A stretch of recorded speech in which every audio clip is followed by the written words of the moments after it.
Bom, eu tenho um adendo pra falar pra vocês. Eu não faço ideia do que seja estoicismo. Eu sempre vi isso aparecer em tudo que é tipo de lugar. Eu nunca vi nada. Nunca pesquisei sobre, nunca vi nenhum vídeo sobre estoicismo. Eu realmente não sei, não faço ideia do que seja estoicismo. Isso apareceu tanto no meu YouTube, eu nunca cliquei pra ver. Só um segundo.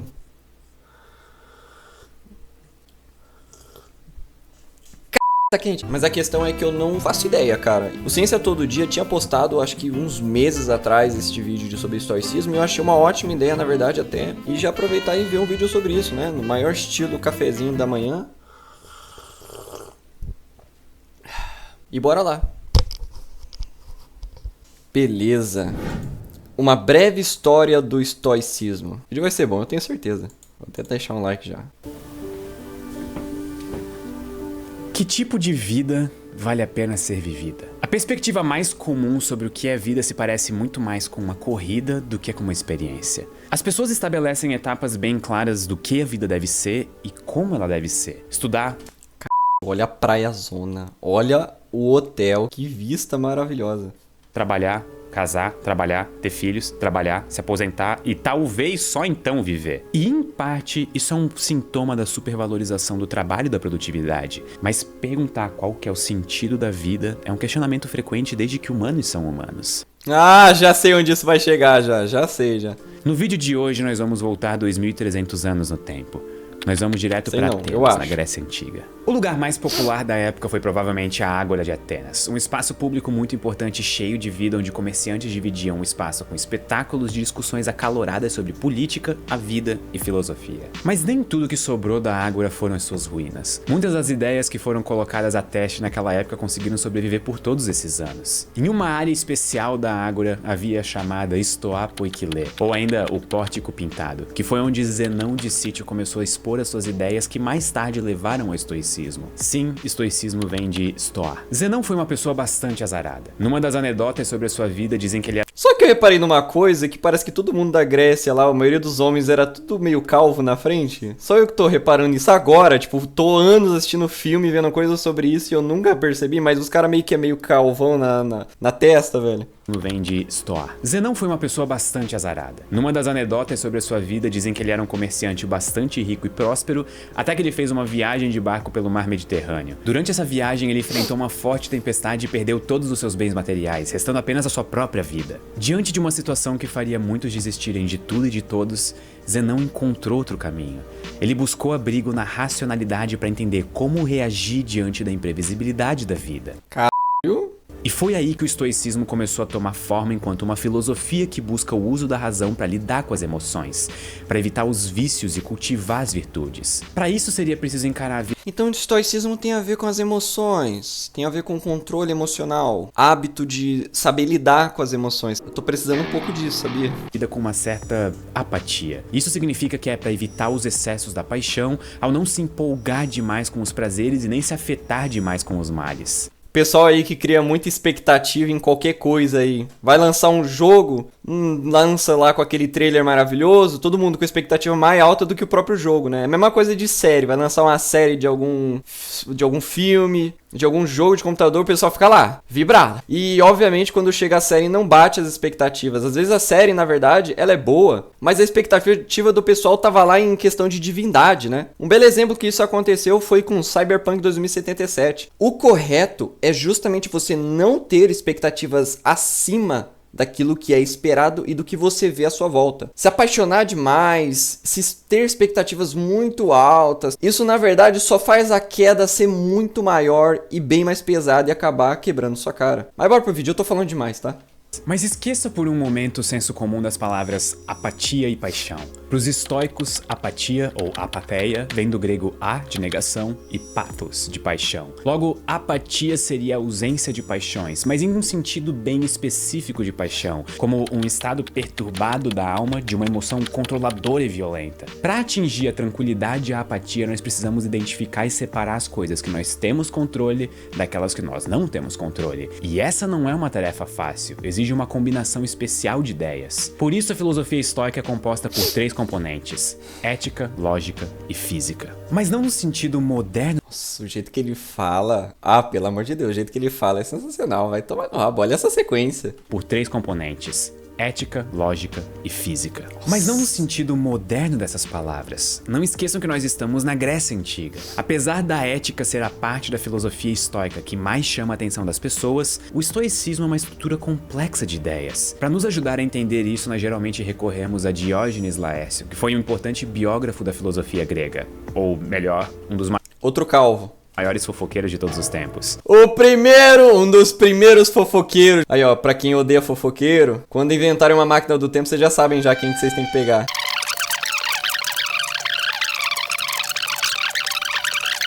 Se os acontecimentos do universo não são seus e nem estão sob o seu controle, então tudo que cabe a você é ser racional o suficiente para lidar com as suas próprias reações e emoções diante do inevitável curso da vida. Você não pode controlar 99% das coisas que vão acontecer com você, mas você pode controlar como você reage a elas. Por exemplo, você pode controlar como você reage quando eu digo que esse moletom que eu estou usando já está disponível na minha loja e que você tem 10% de desconto na primeira compra usando o cupom LOS10. Lá vem. Vocês podem reagir clicando no link da descrição ou indo acessar usilos.com.br. O cara é bom pra fazer propaganda. Por essa vocês não esperavam. Eu não esperava mesmo! Então isso nos joga de volta à pergunta: como nós podemos fazer para nos tornarmos felizes? A felicidade é o bem último na ética estoica, o objetivo final da realização humana. E por isso eles desenvolveram uma ética voltada à virtude, com 4 principais pilares: sabedoria, justiça, coragem e moderação. A sabedoria seria sobre conseguir entender os eventos do mundo de forma lógica e calma. A justiça seria... Calma. 4 pilares. Porque falou uns negócios aqui que eu defendo muito. Não é que defende, né? Faz parte da minha própria essência. Eu quero que você também fala lá nos comentários qual que você se encontra aqui já. Pilares: sabedoria, justiça, coragem e moderação. Bro, sinceramente, justiça eu acho que deve ser um dos mais fortes, assim. Comigo. Quero saber depois o que você se identificou mais. A sabedoria seria sobre conseguir entender os eventos do mundo de forma lógica e calma. A justiça... Por mais que eu seja emocional, Justiça seria sobre agir sem impulsividade, ao avaliar... Aí eu perdi, né? Avaliar pessoas e situações. A coragem seria o conhecimento do que deve ser temido e do que deve ser suportado. E a moderação... Dentro facilmente. Ação seria saber equilibrar os desejos buscando pela simplicidade e afastamento dos vícios.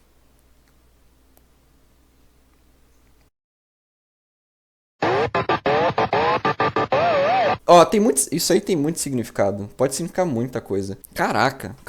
Todas elas são complementares umas às outras e constituem o que nós chamamos de virtuosidade.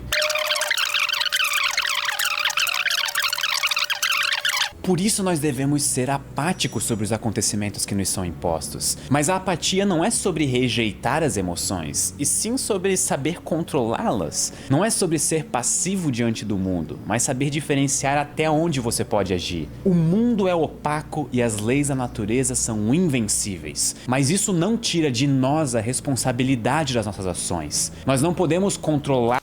Mano, na moral, o que ele tá falando aqui me lembrou muito um mangá. O único mangá que não pode ganhar um anime, exatamente, Vagabond, muito. O que ele tá falando aqui, sobre o que eu vi nos vídeos sobre Vagabond, parece que ele tá pegando muito a parte de Vagabond, né, tá muito relacionado com as ideias de estoicismo, não é brincadeira. O jeito que o Pedro tá falando justamente sobre isso, fica me voltando na cabeça tudo aquilo que eu assisti dos vídeos de Vagabond, velho. Há doenças, mas nós podemos fazer escolhas saudáveis e evitar. Parece que os dois estão meio que conectados.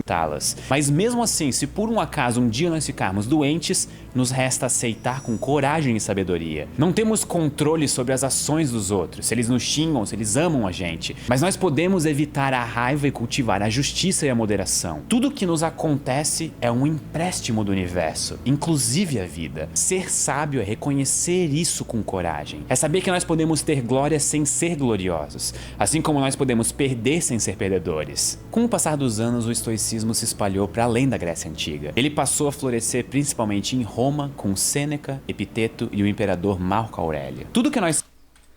principalmente em Roma, com Sêneca, Epiteto e o imperador Marco Aurélio. Tirando os dois primeiros aqui da frente, tá? Pelo menos tem um, tá normal, finalmente. Eu não sei, cara, os caras que faziam essas estátuas queriam muito...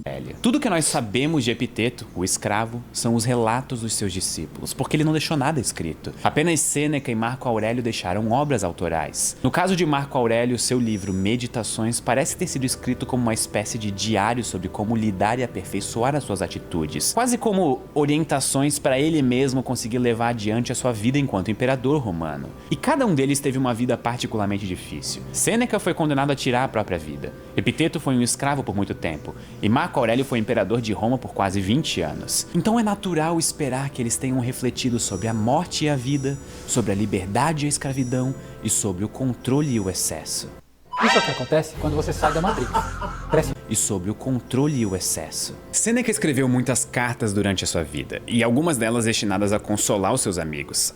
Embora ele fizesse isso de uma forma bem peculiar. Enquanto estoico, não faria sentido ele dizer aos seus amigos para esperarem por dias melhores. Justamente ele falava o contrário, que eles deveriam esperar o pior e estar preparados para isso. Imagina pedir ajuda para alguém e a pessoa te diz: não adianta lamentar e chorar por acontecimentos de um universo incansavelmente fora do seu controle.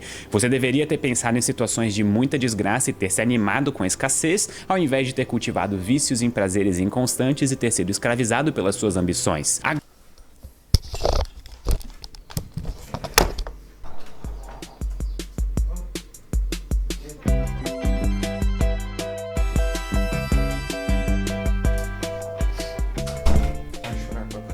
Incansável, fora do seu controle. Sabe aquela famosa frase de você só valoriza quando perde? É basicamente isso. Sempre que você estiver numa situação complicada, se você se achar que tem sua vida meio ferrada, né? Se achar que a tua vida é chata, é triste, é uma vida ruim, o modo de você trabalhar isso é justamente pensando em se você tivesse numa situação muito pior, se você não tivesse nem mãe, se você não tivesse nem pai, se você não tivesse nem comida todas as manhãs ou jantas, se você não tivesse coisa pra comer no armário, se você não tivesse roupa suficiente, se não comprassem coisas pra você, se você não trabalhasse, né? Se você tivesse que se mudar de casa em casa, se você morasse num bairro perigoso, se você não tivesse amigos, se você não tivesse inteligência, se você nem tivesse o seu celular ou computador. Às vezes a gente vive uma vida muito boa e a gente só não percebe, porque a gente não perdeu ela ainda. Agora eu aconselho que você seja mais racional, que aprenda sobre as virtudes e tenha coragem e sabedoria de aceitar a inevitabilidade dos eventos da vida com tanta apatia quanto for possível. Pode soar meio duro, talvez nem um pouco motivacional, mas para os estoicos, o quanto antes a pessoa compreender o que é agir conforme a natureza, melhor. E é daí que vem a ideia de que os maiores sofrimentos e perturbações não são os fatos do mundo em si, mas sim o julgamento que nós fazemos deles. Qual a maior desgraça, se não a morte? A morte foi um elemento central na filosofia estoica, dita como a marca mais íntima da vida. Ela é o que está sempre presente e possível, é o que torna a vida frágil e ao mesmo tempo faz a vida valer a pena ser vivida. Sêneca iria ainda mais longe, dizendo que a vida toda é um aprender a morrer. Sabedoria seria reconhecer que a vida é algo que nos foi emprestado e nós devemos devolvê-la sem tristeza quando for reclamada. E foi isso que ele fez quando ele recebeu a sentença de morte dele. Ele criticava a forma como as pessoas agem de forma incoerente sobre a própria mortalidade. Nós desejamos aproveitar a vida, mas adiamos esse momento como se nós fôssemos imortais e tivéssemos todo o tempo do mundo. Nós só percebemos a nossa fragilidade quando nós perdemos algo, e só então nós agimos como mortais. A vida não é breve, mas nós a tornamos breve quando nos dedicamos às coisas fora do nosso controle. O estoicismo surgiu há mais de 2000 anos em um local completamente diferente do que é hoje, com uma sociedade extremamente distante da nossa, em termos econômicos, políticos, tecnológicos e culturais. Nós estamos separados pelo tempo, pelo espaço e pela história, e ainda assim nós somos unidos pelas mesmas dúvidas. E para você, o que é a vida? Como ela deve ser vivida? Bora conversar aqui nos comentários. Muito obrigado e até a próxima. Até a próxima. Cara, achei foda pra c... Mas algo que eu entendi, o estoicismo, ele basicamente é toda uma concepção, né? É todo um tipo de pensamento, né? Mas ele envolve muita vida e as emoções humanas e o aceitamento da própria vida. Ele, na verdade, pegou várias partes envolvendo vários tipos de conceitos sobre a própria vida, na verdade. Mas eu acho que a concepção sobre o estoicismo é basicamente sobre a aceitação, né? Inevitável de que somos mortais e aprender a não exatamente reclamar disso, mas sim aceitar. Pô, é muita coisa, é muita informação, mas deu pra ter uma noçãozinha do que que era estoicismo, porque eu nunca tinha visto sobre isso. Eu espero que você aí tenha adorado isso, tá? Eu não sabia nada disso, na verdade, mas se valeu já o teu almoço, tua janta aí, já me valeu a pena demais. Espero que vocês tenham gostado, tá? Muito obrigado por ter assistido até aqui. Valeu, falou, até mais. Fui.